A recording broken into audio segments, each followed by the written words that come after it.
Makatanungan na po tayo sa puntong ito mga kapuso pagkatapos yung ulat na yun ni Cesar Apolinario.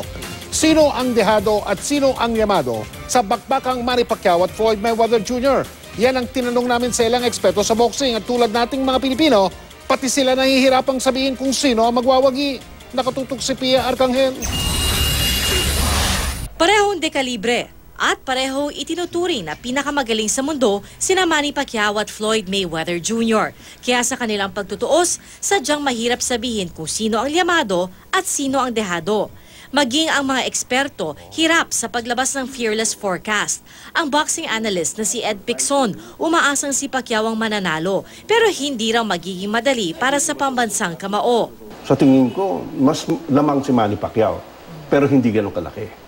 Dahil si Floyd Mayweather, hindi lang malakas, mabilis, magulang, at maraming nalalamang nagdalaw. No? Bilis at lakas ng suntok ni Pacman ang bentahin nito sa laban. Pero kaya raw itong tapatan ni Mayweather.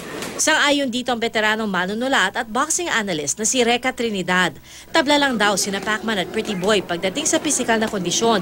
Kaya sa estratehiya na sila magkakatalo. Pero pagdating sa estratehiya, marami na rin experience si Manny Pacquiao, marami may talino rin. Pero sa area yan, pag naging, sabi nga rin, naging thinking game yan, nahihirapan sila dahil yun talagang expertise niya. Si Mayweather kasi, yan ang may gift siya talaga, bata pag natin. Naniniwala naman ang boxing expert na si Quinito Henson, Pacquiao by decision ang magiging resulta ng laban. Base raw sa mahuling laban ni Pacman at Mayweather at sa estilo ng kanilang paglaban, yamado ang pambansang kamao. Agresibo kasi si Pacman sa ring at si Pretty Boy mas nakatuon sa depensa. Sa boxing, defense will not win championships. It's offense. Why? Because if defense, hindi ka naman sumusuntok dumidepensa ka lang para hindi ka matamaan. Hindi ka pumupuntos. Pupuntos ka lang kung ikaw ang tatama, kung ikaw ang susuntok. So that means offense. Mas marami ring ibinabatong suntok si Pacman sa bawat laban kumpara kay Mayweather, kaya mas malaki ang tsansa makapuntos. Si Pacquiao ang last fight niya si Algieri and he averaged 55 punches thrown around. Si Mayweather naman ang last fight niya si Marcos Maidana and he averaged 27 punches thrown around. So, ang laki ng diferensya, 55 to 27.